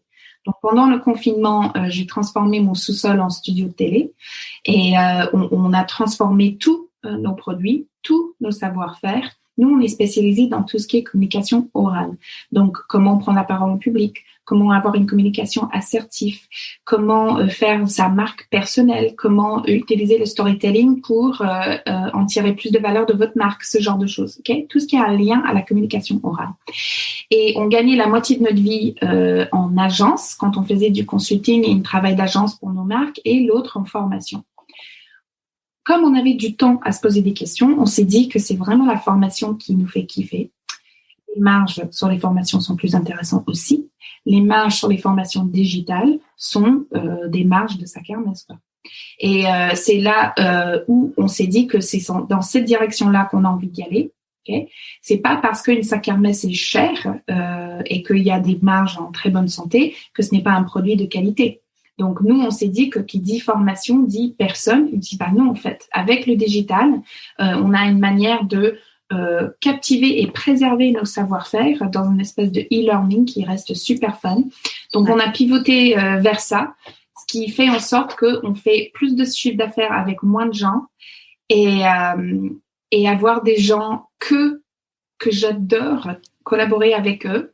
Et non pas clients, des gens que, il y a un tel du marketing, bon, elle fait bien son job, mais c'est manger avec elle, c'est pas trop mon truc. Okay? Il y a pas ça chez Present Perfect. Donc, c'est finalement, je pense qu'on a vraiment trouvé notre mode de fonctionnement. T'as pas besoin d'avoir 52 employés pour être considérée comme une entrepreneuse successful. T'as pas besoin. Je me culpabilisais en fait parce que là l'année dernière on a fait 1 million d'euros de chiffre d'affaires et je me fouettais en disant que 1 million. Oh là là, Annabelle, loser. Mais comment ça se fait que tu fais que ça, machin nana. Un tel, elle en a fait 52 millions, machin nana. T'es une loseuse avec tes pauvres petits millions d'euros de chiffre d'affaires. Je dis mais attends, 1 million d'euros de chiffre d'affaires, mais tout le monde gagne des chouettes salaires. T'as une mode de vie que y a peu en fait comme toi qui sont des immigrantes, qui ont fait des études pareilles, qui ont des modes de vie comme toi. T'as le temps de faire ton petit potager le week-end. Donc je me suis libérée de ces définitions traditionnelles entre guillemets du succès. C'est quoi d'ailleurs du coup pour toi le succès? Pour moi, le succès, c'est comme je t'ai dit au début de cet enregistrement, je sais pas si elle s'est enregistrée ou pas, mais c'est heureux, c'est le nouveau riche. Heureux, c'est le nouveau riche. Tu vois, genre, donc je pense juste à une actualité comme ça. On a Monsieur Dassault qui mort tragiquement dans un accident d'hélicoptère et c'est affreux et j'aurais souhaité que ça n'a pas eu lieu, mais en regardant ce qui est la situation de cette famille dans laquelle ils sont, un des familles les plus riches de la France, mais tous les frères et sœurs, ils se parlent pas entre eux, ils sont en fight, on sait pas qui va être la succession, il n'y a pas de héritier net, clair, nanani, nanana, nanana. Je dis que, comme on dit en anglais, more money, more problems. Et j'ai assez pour vivre, j'ai largement assez pour vivre. Par exemple, là, ma fille, elle me dit, pour mon anniversaire, j'ai envie de voyager, prendre l'avion. Elle a 4 ans. Et j'ai dit, mais qu'est-ce que tu veux pour ton anniversaire? Elle me dit, je veux faire pipi dans un avion. Ah, bon, très bien. Donc, je dis, chouette, on va partir, on part en Corse, je prends un hôtel 5 étoiles, et j'y réfléchis même pas 2 fois. Pour moi, riche, c'est quand tu sais que la carte bleue va toujours fonctionner. Quand tu n'y penses plus à ta carte bleue, en fait, pour moi, tu es riche. Qu'est-ce que tu veux de plus? Tu vois? Tu veux 15 cartes bleues qui vont toujours fonctionner? Who cares? You know? Et à partir de ce moment-là où je sais que la carte bleue va fonctionner à tous les coups, pour moi, je suis riche. Et ça me permet, en fait, de passer du temps avec ma famille, avec mes enfants. On répète le piano tous les matins avec les enfants. Je les vois tous les week-ends. Je veux dire que là, faire ce pivot vers le 100% digital, ça veut dire que j'y vais plus en Chine. Les clients qui me disent viens me voir à Marseille, viens me voir à Nanana, tout se passe à digital. C'est tellement super. Donc pour moi, la réussite, c'est quand t'es bien en fait. C'est quand t'es bien. Et si tu as besoin de construire un business à 300 millions d'euros de chiffre d'affaires pour être bien, mazel tov, éclate-toi. Tu vois, j'ai beaucoup apprécié quelqu'un qui m'a dit que Annabelle, le vrai féminisme, c'est le femme qui fait ce qu'elle veut. Et je suis assez d'accord. C'est la femme qui fait ce qu'elle veut. Donc pour moi, pour moi, j'ai réussi. J'ai toujours besoin de penser à ma prochaine conquête. Donc, j'essaye de faire marcher ma série télé. Je vais écrire un deuxième bouquin. Donc, je suis en train de réfléchir à ça. On essaye de signer d'autres contrats avec d'autres éditeurs à travers le monde pour que la théorie de la veste soit partout. Génial. Et qu'est-ce que tu penses que la petite Annabelle de 6 ans dirait si elle te voyait aujourd'hui? Je pense qu'elle ne comprendra pas ce que je fais dans la vie. Et c'est d'ailleurs, mais c'est vrai, c'est drôle parce que ma mère, par exemple, elle ne peut pas comprendre ce que je fais dans la vie. Je dis, tu te fermes dans un bureau et tu tapes des trucs dans ton ordinateur et après tu parles à des gens que tu connais ni d'Ave ni des dents et t'es payé pour ça. Elle ne peut pas comprendre. Donc, si, tu vois, pour elle, le travail, mon père, il fait un vrai travail. Il fait quoi, ton père? Il conduit un camion. Maintenant, il est à la retraite, mais il avait un business de transportation de pétrole. Et donc, il est dans la boue et il met des chaînes sur ses grosses roues et il transporte de la pétrole et le client peut voir les kilomètres qu'il a conduisé pour transporter ce pétrole. Et donc, ça c'est un travail. C'est travailler avec le cerveau, vendre ses idées, en quelque sorte. Je pense que l'Annabelle de 6 ans ne comprendra pas ce que je fais. Après, voilà, elle dirait, bon, elle a quand même des chouettes choses, donc elle a dû réussir quelque chose dans la vie. Mais voilà. Et aujourd'hui, tu as quelle relation avec tes parents et ta famille? Pas beaucoup, pour te dire la vérité, parce que je suis vraiment le mouton noir de la famille. C'est-à-dire que beaucoup de choses sont différentes chez nous. C'est quand on a des idées qui sont différentes, par exemple, mes parents, ils votent à droite et moi, j'ai plutôt tendance à voter à gauche. On peut surmonter ce genre de choses parce qu'il suffit de ne pas discuter politique ou économique autour de la repas de Noël pour que ça se passe à peu près bien. Mais quand on a des différences des idées et des différences de valeurs, par exemple, un de mes valeurs, c'est l'égalité des chances. C'est très important pour moi. C'est ce discours de ouais, t'es né pauvre, mais t'as que à t'éduquer et t'appliquer et tu peux arriver si tu veux. Je veux dire que voilà, c'est pas parce que t'es né en banlieue que tu peux pas arriver en Comex, etc. Ça m'énerve en fait. C'est juste pas du tout aussi simple que ça. Et donc cette importance d'égalité des chances, pour moi, c'est important pour moi. On a des points de vue extrêmement différents sur ces points-là. L'égalité homme-femme, très différente. Que 2 hommes, s'ils sont amoureux, ils ont le droit de se marier et de faire un enfant. C'est un péché absolu, mais comment oses-tu dire des choses pareilles? Et donc, on n'a pas des super relations. L'autre chose aussi, c'est que il m'a fallu être mère pour comprendre la gravité, en fait, ce que c'est de s'abandonner son enfant et de le confier à quelqu'un d'autre. Donc, en fait, quand j'ai senti ce que c'est l'amour inconditionnel, quand j'ai senti ce que c'est d'être prête à faire tout pour son enfant et de penser à ce que j'ai vécu et d'être en quelque sorte éloignée, en fait, quand j'avais juste besoin d'être compris. C'est pas aussi simple que ça aussi, hein. Il y a une histoire, c'est jamais noir ou blanc, mais moi aussi, ça m'a un peu coupé l'envie, en fait, ce que j'ai d'investir dans cette relation. Donc, j'ai pas de haine, j'ai plus de colère. J'ai eu pendant longtemps, mais je n'ai plus de colère. Mais des interactions avec ma famille m'apportent pas énormément de joie comme des interactions que je vais avoir avec mon associé, avec mon meilleur ami, avec mon mari, avec sa mère, avec mes enfants. Et donc, il y a juste une question de quelles sont des relations que tu vas nourrir. Ouais. Parce que le temps qu'on a pour nourrir des relations, c'est pas infini. C'est sûr. Ouais. Et du coup, tes enfants connaissent leurs oncles et tantes et leurs grands-parents? Un peu, de loin. Ouais. Ils sont déjà allés les voir? En Canada, le ouest du Canada, non, pas vraiment, parce que c'est un peu le bout du monde. Ouais. Et donc, on était censé passer l'été l'année dernière en Alberta. Bon, Covid, Beans, ça n'a pas eu lieu. Pareil cette année, donc ils connaissent pas forcément plus que ça. On y va à Montréal beaucoup plus souvent parce que ma mère, elle a converti au mormonisme, donc elle est québécoise. Et donc sa famille québécoise, je suis beaucoup plus proche avec eux, par exemple. D'accord. Ils connaissent leurs cousins, mes tantes, par exemple.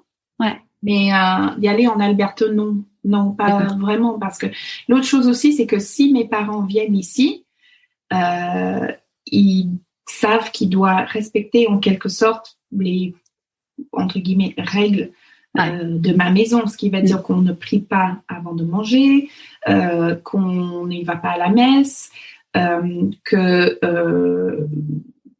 on va boire du coca, on va boire du thé ou du café, ce qui est strictement interdit dans la religion mormone, par exemple. Si j'y vais là-bas, c'est prière quand on se lève, prière avant le petit déjeuner, prière avant chaque repas, prière ensemble avant de se coucher, lever des textes religieux le matin, machin, donc j'ai pas forcément très envie de... Ouais. Et chose que je savais pas du coup que ta maman s'était convertie, donc toi, les grands-parents chez qui tu avais été vivre, c'était ses grands-parents de mon père. Donc qui eux étaient mormons aussi. Ouais, ok. Encore mormon. Et j'allais même dans un lycée parce que en fait l'église mormon, dans les endroits où il y a beaucoup de mormons, tels que le Utah, l'Alberta, Idaho, ce genre d'endroits, en fait ils ont même une très forte place dans le gouvernement. Donc là, l'école où je suis allée, c'était pas une lycée mormone, mais il y avait un partenariat avec l'église mormone où, pendant certains moments du lycée, j'allais en face dans une espèce de petite lycée mormone pour prendre des cours de mormonisme, de machin. D'accord. Ouais. Dans la vie, on dit que quand on fait des choix, on fait des renoncements. C'est quoi, du coup, pour toi, tes renoncements? Renoncement, ça veut dire qu'on renonce à quelque chose, c'est ça? Ouais. Ouf, beaucoup, parce que être mormone n'a pas que des avantages. Il y a une raison pour laquelle il y a tellement de femmes qui restent. C'est parce que il y a un espace de sororité et fraternité que j'ai quitté et qui a laissé un énorme trou dans ma vie. Je me souviens que quand j'ai eu mon premier enfant, c'était au début où je lançais la boîte, donc j'avais peu de clients, ce qui veut dire que j'étais presque chômeuse en fait, malgré les peu de clients que j'avais au début de l'entreprise. Et j'ai accouché mon premier enfant et 2 semaines plus tard, mon mari était dans un avion pour y aller faire un reportage à San Francisco et pendant 2 semaines, j'étais toute seule avec un nouveau-né, avec des seins qui saignaient, avec des douleurs et des blessures qu'on a après un accouchement, et j'avais personne au monde à appeler, personne. Et quand on est mormone et on accouche, oh là là, on a un espace de squad en fait d'amour, et il s'appelle comme ça s'appelle le Care Squad, qui est responsable de toi et qui est au courant que tu vas accoucher. Et donc pendant que tu es à l'hôpital, il vient chez toi et il nettoie tout pour que tu rentres dans une maison nickel. Le frigo est rempli, mais le frigo est pas rempli de courses. Le frigo est rempli de choses à manger déjà préparées que tu as que à mettre dans le four. Et pendant 2 semaines. Et c'est tes sœurs mormones qui t'ont fait, on appelle ça le baby shower, ce qui veut dire que tu es enceinte de 7 mois, 8 mois, 9 mois et tu as reçu tous les cadeaux de naissance jusqu'à 18 mois. Ça veut dire que tu vas pas acheter un fringue, tu vas pas... Tout ça est fait. Si tu sais pas allaiter, ben il y a ta voisine qui a 3 enfants qui va être à côté de toi, qui va être ta coach en allaitement. Donc ça, c'est dur. Le chant aussi, ça me manque parce que quand tu es mormone, tu chantes beaucoup. Tu chantes des chansons religieuses, tu vois, mais tu chantes en chorale, tu chantes toutes les semaines à la messe, tu chantes ensemble. Donc pour moi, il y a un lien entre la solidarité et le chant. D'ailleurs, dans les sociétés où on retrouve les cultures les plus fortes, souvent on retrouve aussi le chant, si tu peux imaginer ça. J'ai un client qui est Ricard, que tu dois connaître très bien maintenant à Marseille. À Marseille. Et je me souviens, un des premiers événements qu'on a fait avec Ricard, d'un coup, il y a 500 bonhommes, gars de comptoir, qui se mettent à chanter le hymne de Ricard, dont tout le monde le connaît. Tout le monde se met leurs bras autour de leurs collègues, etc. Et ils sont en train de balader à droite à gauche en chanter dans leur voix grave le hymne de Ricard. Donc moi, ça me manque, le chant. Et autre chose aussi, ça sera peut-être aussi les opportunités que la femme elle a pour faire tout ce qui est art ménagère, j'appelle ça comme ça. C'est-à-dire que la femme moderne, en quelque sorte, je trouve que il faut rejeter un petit peu ces tâches qui nous étaient confiées de manière obligatoire pendant des centaines d'années, telles que la cuisine, le ménage, le machin. Et là, en fait, depuis que je travaille un petit peu moins, parce que je me mets moins de pression pour produire les 50 millions de chiffre d'affaires, j'ai un potager, je tricote, je couds. J'ai même installé mon atelier de couture dans le sous-sol parce que j'ai plus besoin de studio de télé, parce qu'on en a ouvert un à Versailles. Quoi d'autre? Je pâtisse, je fais le pain. Donc, toutes ces choses-là que je me donnais pas la permission de faire avant parce que c'était la marque d'une ménagère, en fait. Je les assume pleinement maintenant et je Bravo. C'est quoi là où les plus grandes difficultés que tu as eu à gérer? Bonne question. Le bonheur de mes employés, ça sera un grand charge mentale que j'ai. Ouais. Malgré le fait que je me donne la permission de travailler un petit peu moins et dégager un petit peu moins de résultats, la performance reste quand même un de mes valeurs. Et donc, comment faire coexister la performance et la bienveillance? Ça, c'est quelque chose que c'est un équilibre constant, je trouve. Comment tu fais du coup? Comment je fais? En fait, c'est assez simple. Je me dis, Annabelle, il faut que tu dégages le plus de performance financière possible, mais don't be an asshole. Don't be an asshole. That's it. Donc, en fait, don't be an asshole, c'est vulgaire ce que je vais te dire, mais ça se traduit à ne sois pas une connasse, en fait. Et si je me dis que but numéro 1, c'est dégager de la perf, ok, mais avec le condition de ne pas être une connasse. En fait, c'est assez facile. Donc, c'est là, on va faire du fric. On a la possibilité de signer une mission de coaching avec une grosse société d'énergie en Brésil, mais ça veut dire que la coach qui va assurer les coachings doit se lever à 3 heures du matin pour pouvoir garder les rendez-vous. Faire lever des gens à 3 heures du matin, c'est un truc de connasse, c'est pas gentil, tu vois. Après, dire que, écoutez, nous avons cette mission, nous allons facturer une prime pour des horaires qui sont bizarres pour nous. Si tu es d'accord de le faire, je suis d'accord de te récompenser en RTT 1 fois 1,5. Okay. Après, si c'est pas OK, on refuse, tu vois. Ouais. Je suis pas à 5 000 € près. Je suis pas à 5 000 € près. Et donc, faire coexister la performance et la bienveillance, c'est dans un premier temps, se dire que la croissance financière, si ça doit être la seule KPI pour indiquer la santé de ta boîte, t'es à côté de la plaque, t'es malade en fait. C'est pourquoi est-ce qu'on est en train de voir que le capitalisme ne marche pas? C'est parce que comment on dit ça en français? le PME, non, le PIB. Le PIB, voilà, est le seule mesure de est-ce qu'une pays est en train de réussir ou pas. What bullshit, tu vois. Ok, le PIB en Japon, super, mais si 9% des hommes entre 20 et 40 se suicident, désolé, mais vous n'êtes pas en train de réussir là. Okay, vous n'êtes pas en train de réussir.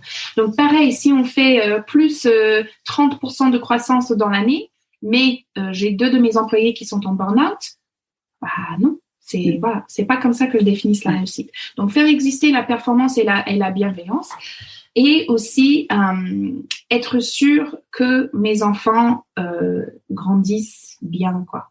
Ouais. Donc, on peut facilement. 3? Ouais, j'en ai 3. Donc, si on a eu un peu une enfance de merde, tu vois, faut le dire, on peut vite surcorriger et être à fond en disant que il faut que mes employés mes enfants ils ont tout le machin main et le piano et les meilleures écoles et ci et ça et l'équitation et machin et après en fait non, il faut juste leur laisser être comme ils sont, mais en poussant un petit peu, en disant que moi j'aurais réussi mes enfants si ils sont des adultes qui contribuent à la société et qui aiment ce qu'ils font, et s'ils sont heureux. Et puis voilà, c'est tout. Pour les auditeurs, on expliquera que le bruit derrière, c'est le bruit du chien. Oui, c'est le bruit du chien. J'ai pris la peine d'avoir un chouette micro, machin. Au début, je dis, mais Charlotte, est-ce que le son, ça te va? Et après, on a le chien. Pardon. Mais c'était juste pour, parce que moi, je le vois derrière, mais s'il y a une personne qui sait, il y a des bruits bizarres, c'est un chien. C'est ça. C'est quoi tes plus grandes peurs aujourd'hui et comment tu les affrontes? Pour moi, ma plus grande peur, c'est un peu bisounours, hein, ce que je vais te dire, mais mes relations n'ont jamais été en aussi bonne santé. Donc, mon relation avec mon mari n'a jamais été en aussi bonne santé. Peut-être au début, quand on était en phase genre nouveau amoureux et tout, mais vraiment, on est très, très proches. Mon relation avec mon associé, je l'appelle ma work wife, n'a jamais été aussi forte et en aussi bonne santé. Pareil avec mes collègues, pareil avec mes enfants et avec mes proches. Donc, en quelque sorte, quand on est en haut, on a peur de la descente, tu vois. Donc, mais après, comment je l'affronte, c'est que je dis logiquement, il n'y a pas de raison que ça se passe mal, tu vois. On n'est pas à l'abri d'un cancer ou quelque chose horrible comme ça, mais ça sert à rien de dépenser de l'énergie dans des choses dont on n'a pas le contrôle. Donc, je m'empêche à avoir ce genre de pensée-là. Comment j'affronte mes peurs, c'est que je force mon cerveau à faire son job d'organe rationnel. C'est-à-dire que quand tu as un sentiment, si c'est un sentiment qui te parasite, il faut savoir dire « Oh, stop, je vais réfléchir, je vais essayer de suspendre cet sentiment qui me parasite et réfléchir rationnellement, d'accord ? Un peu comme le peur du rejet, ce n'est pas rationnel. Et quand on y réfléchit, en fait, c'est un peur irrationnel qui ne pose aucun danger à l'autre personne si on sait l'affronter avec l'intelligence. Donc, c'est plus facile à dire qu'à faire. Hein. Si vous avez un sentiment qui ne vous plaise pas, il suffit de le suspendre et de penser rationnellement. Ouais, c'est ça la meuf, c'est trop facile. Mais à part de ça, j'ai pas une réponse plus profonde que ça, malheureusement. Ah, mais c'est super. De quoi tu es la plus fière aujourd'hui? De quoi je suis la plus fière? Justement, la qualité de mes relations. Donc, Dieu sait que j'en ai pas beaucoup. Donc, en fait, c'est un travail que j'essaie de faire sur moi-même, c'est que j'ai vraiment une intolérance pour des gens que je considère être cons, quoi. Et il me suffit de peu, en fait, pour égarer quelqu'un de ma vie, mais complètement. tu vois. Et donc, je travaille sur ça, par exemple. Oui, ça suffit comme réponse. Oui, bien sûr. Si une personne apprend que tu as écrit un livre qui a un beau succès, qu'aujourd'hui tu es heureuse, que tu as une belle famille et qui te dit mais tu n'en es là que grâce à de la chance, qu'est-ce que tu as envie de lui répondre? J'ai envie de répondre que la chance joue une bonne partie quand même, en fait. Et j'aime pas ce discours de méritisme parce que quelqu'un qui a quelque chose, ce n'est jamais 100% du méritisme. Donc, j'ai eu la chance d'être née dans le Canada et non pas dans le Ouganda. J'ai eu la chance d'être née avec un visage symétrique et des belles yeux bleus et une peau blanche qui malheureusement, même de nos jours, me permet certaines opportunités que je n'aurais pas. C'est comme si j'avais un peau marron ou noir et je m'appelle Fatma au lieu d'Annabelle, par exemple. J'ai eu la chance de venir dans un pays et trouver en fait un espèce de positionnement pour moi-même, c'est-à-dire que je parle français, mais j'ai cette étiquette d'étrangère qui me permet de dire des choses odieuses qui n'auraient jamais pu être dans la bouche d'une Française et être aussi bien acceptées, à tel point que Flammarion elle avait envie de publier un livre. Et que des gens vont accepter mes fautes en français, mon accent, etc. Parce que j'ai cette positionnement de Canadienne, de ci, de ça. J'ai eu la chance de rencontrer une homme qui m'encourage. Donc, la décision, pour moi, la personne avec laquelle tu vas partager ta vie, c'est la décision la plus importante dans toute ta vie. Mais ça devrait être la plus facile à le prendre. Et j'ai eu la chance de tomber sur quelqu'un qui est une vraie féministe, qui n'est pas menacée par la réussite de sa femme. Donc, j'ai une très grande amie qui me dit que le vrai prince charmant est un homme qui n'est pas menacé par la réussite de sa femme. Donc ça fait beaucoup de chance quand même. Ouais. Est-ce qu'il y a un conseil que tu aurais aimé recevoir et que du coup tu aimerais donner aujourd'hui? Ah oui, plusieurs. En fait, si j'avais une baguette magique et je pourrais changer une chose dans mon passé, ça sera que j'avais une femme auquel je pourrais regarder comme exemple. Et c'est peut-être un peu stupide et que la praline ce que je vais dire, mais en fait, cette femme, pour moi, c'était Oprah Winfrey. Donc, Oprah Winfrey, qui était à la télé partout aux États-Unis et au Canada tous les jours, et qui était une femme forte, pas mariée, avec son propre empire, médiatique, etc.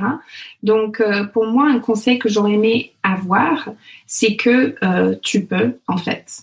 Tu peux. C'est-à-dire que t'es doué avec des mots, bah, tu peux être autrice. T'es drôle, tu dis des trucs rigolotes, bah, tu peux être comédienne. T'es ambitieuse, t'as des grandes idées, bah, tu peux être entrepreneur et construire ton propre business, tu vois. Donc, c'est un peu cliché de citer Sheryl Sandberg dans un podcast de meuf, tu vois. Mais c'est vrai ce qu'elle dit, tu peux pas être ce que tu ne peux pas voir. Donc, c'est pour ça que ma grande rêve quand j'étais petite, c'était d'habiter à New York. Parce que pour moi, je savais que New York, c'était à peu près là où des femmes qui réussissent, elles habitent. Mais je savais pas. Je savais pas ce que c'était le marketing. Je ne savais pas ce que c'était le business. J'ai aucune idée. Donc, d'avoir quelqu'un qui me dit, tu peux. Ouais, super. C'est quoi, du coup, on en a un petit peu parlé tout à l'heure, mais tes prochains défis? Prochain défi, bah là, pour le coup, j'ai envie de faire... Nous avons fait le choix chez Present Perfect de rester petit, de miser sur la croissance et l'échelle à travers de la technologie et des produits digitaux, parce que qui dit service à l'humain, qui dit service professionnel dit des consultants, dit plus d'humains. Et donc, si tu veux croître, il faut plus d'êtres humains. Et donc là, on a dit stop à ça, parce que c'est trop chiant en fait. Et de croître à travers et grandir notre chiffre d'affaires et nos parts de marché avec des produits digitaux sans embaucher. Ce qui va dire que mon prochain défi, c'est d'agrandir les salaires de tout le monde chez nous. Donc déjà, ils gagnent bien leur vie, mais moi, j'ai envie qu'ils gagnent très, très bien leur vie. Parce qu'à un moment où le Covid a effacé 60% de nos chiffres d'affaires, à un moment où on leur dit qu'on va pivoter le fiche de poste que vous avez, le contrat que vous avez signé basé sur un fiche de poste, il ne tient plus lieu. Tout le monde a changé de poste. Tout le monde a changé de poste chez nous. Un de nos commerciaux a fait une formation pendant le Covid pour devenir un caméraman, pour devenir... Ah, génial. OK, donc tout le monde a réinventé. Absolument. Ouais. OK, pour en quelque sorte commencer une nouvelle société et créer ça dès le début. Personne a perdu de foi. Ça est en train de porter ses fruits là actuellement. Donc, on est en train de récolter des fruits de ce qu'on a tourné dans mon sous-sol pendant le confinement. Mais ils ont tous resté fidèles, engagés et travaillé comme des porcs pour retourner cette société, pour que nous avons ces produits digitaux. Et ils ont misé sur moi, ils ont misé sur nous. Et donc, ils méritent de gagner. Et je veux que on grandit le chiffre d'affaires et qu'eux en bénéficient. Ouais. Et le livre, du coup, comment elle t'est venue cette idée d'écrire un livre? En fait, pour te dire la vérité, j'ai donné une conférence sur la prise de parole, ce qui est mon cœur de métier. Ouais. Et j'étais contactée par une autre maison d'édition qui m'a demandé d'écrire un bouquin. Et donc, j'ai discuté avec eux et ils m'ont dit on veut que vous écriviez un bouquin sur l'éloquence. Et ça m'a saoulée. Parce que j'ai dit, mais vous n'avez pas bien fait vos recherches. Vous avez vu, j'ai dit que l'éloquence, c'est pas moi, quoi. Je dis, je parle à peine français. Je m'habille dans du Zara et du H&M avec un carré Hermès et des chaussures Hermès, histoire de pouvoir circuler dans des tribus que je veux signer pour qu'ils ne me voient pas comme un outsider, quoi. Donc vraiment, j'achète ça juste pour pouvoir dire que je suis in the club. Des grands discours fleuris, politiques, machin, c'est pas ça ce qui marche, en fait. La prise de parole, ce qui marche, c'est la sincérité, c'est la possibilité à justement défleurisser sa langage pour pouvoir toucher des cœurs des gens. Quand on étudie, on regarde le niveau de complexité de langage qu'on a dans les plus grands discours de l'histoire, que ça soit Charles de Gaulle, l'appel à la résistance à la radio en 45, ou que ça soit, Charles de Gaulle, Paris libéré sur la place de l'Étoile en 45, ou Martin Luther King, I Have a Dream, ou Barack Obama, ou même François Hollande, moi président. Dis ce que vous voulez sur François Hollande. Tout le monde se souvient de moi président. Il fallait un niveau d'éducation de collégien pour comprendre ces discours. Donc, et j'ai expliqué ça à la maison d'édition et tout. Ils ont dit, moi, un peu désespéré, c'est quoi le livre que vous avez envie d'écrire, en fait? Et je leur pitchais la théorie de la veste. Et donc, ils m'ont fait un contrat d'édition pas très beau. Vraiment pas très beau, mais une pitance. Si je faisais une chaîne YouTube et j'ai fait 10 000 vues, j'aurais gagné plus que ce contrat d'édition, etc. Et donc, j'ai demandé à une copine qui est aussi autrice, je dis, regarde cette contrat d'édition, ça te paraît normal, ça me paraît quand même vraiment pas top et tout. Elle me dit, non, c'est une honte. Je vais l'envoyer à mon agent. Et donc, elle a envoyé à son agent. Ouais. Et son agent a gentiment dit, mais bon, j'ai 5 minutes, tu viens, tu me pitches. Et je l'ai pitché, et elle a kiffé, et elle a signé. Et voilà. Et du coup, elle t'a trouvé à la maison d'édition et génial. Trop bien. Et quand tu y allais, tu pensais te prendre une veste? Pour te dire la vérité, oui, j'étais quasi sûre que j'allais compter ça dans mon quota de veste, mais c'est ça ce qui est génial dans le quota de veste, c'est que à la fin de la journée, quand j'ai remplissé mon quota de veste, je peux me féliciter, tu vois. C'est obtenir ces objectifs, c'est littéralement la définition de la performance. Donc, quand je prends 3 vestes par jour, c'est un peu, bon, allez, j'ai cité Sheryl Sandberg, maintenant je vais citer Mandela. Moi, je n'échoue jamais, soit je gagne, soit j'apprends. Donc, c'était vraiment ça. Je veux dire que pour moi, ça serait une veste. Si c'était une veste particulièrement douloureuse, je l'aurais compté comme 2, et puis voilà. Ouais. À qui as-tu envie de dire merci et pourquoi avant qu'on se quitte? Pardon? À qui as-tu envie de dire merci et pourquoi avant qu'on se quitte? Déjà, j'ai envie de dire merci à mon équipe parce que je suis pas une patronne facile.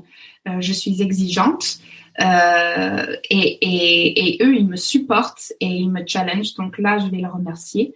Un truc bizarre et les gens parfois ils froncent le sourcil quand je le dis, mais j'ai absolument envie de dire merci à ma nounou parce que sans elle rien de tout ça sera possible. Non, mais je te promets que c'est vrai. Je veux dire que mais la charge mentale que je me libère en fait, et c'est une autre point de friction, j'ai envie de dire, entre moi et ma mère, c'est que je cuisine seulement pour le plaisir. Je sais même pas comment marche ma machine à laver et j'ai pas envie de savoir. Ça m'intéresse pas. Pourquoi faire? Chacun son métier. Je nettoie pas ma propre maison. Okay?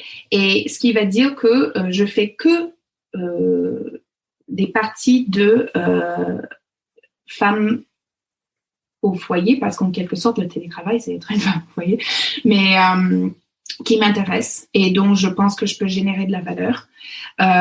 Donc là, je dis un énorme merci à Cathy, qui pendant longtemps gagnait plus que moi au début, mais et aussi à mon mari qui m'encourage tout le temps. À plein de monde en fait, c'est à mon agent, à mon associé, à mon éditeur, à ma maison d'édition, à la dame qui gère les publications internationales à New York, à plein de gens, à l'école de mes enfants, plein. Merci beaucoup Annabelle et puis moi j'en profite pour remercier Stéphanie qui nous a mis en relation. Et moi, je te remercie, Charlotte, parce que quelle générosité dans cette interview. J'ai dit, quand j'ai vu 2 heures, j'ai dit, mais non, c'est pas 2 heures. J'ai dit, personne n'interviewe quelqu'un d'autre pour 2 heures. Je dis, mais qu'est-ce que je vais pas avoir des choses à dire. Et finalement, ta générosité et ta capacité à faire parler des gens, c'est évident. Qu'est-ce que tu foutais autant que chief marketing, machin.